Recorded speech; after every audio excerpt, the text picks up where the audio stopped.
did you do to set the tone with the crew to let everybody know that animal welfare was a priority, and what specific steps did you take? Well, it was anything that will even psychologically antagonize an animal we want to stay away from.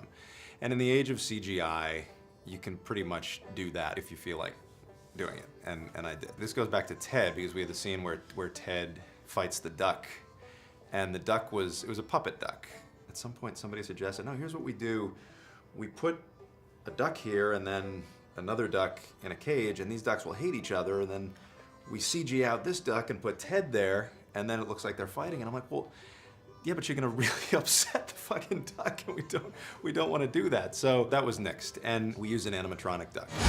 Welcome to our awesome town. What's with this fair? Every year people die. There's something that just feels not okay about in any way antagonizing an animal for the sake of entertainment. And I had heard this horror story from a friend of mine who worked on a movie about a giraffe that was kept out in the bitter cold on a movie and died.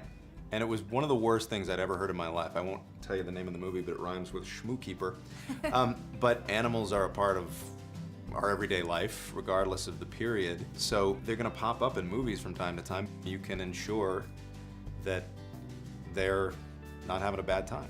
Yeah, if it were up to me, yeah, that would be the law that you have to treat animals that way if you're doing a movie. And I think at some point it will be. I think that's the next big civil rights victory of sorts that will eventually, find its way into actuality.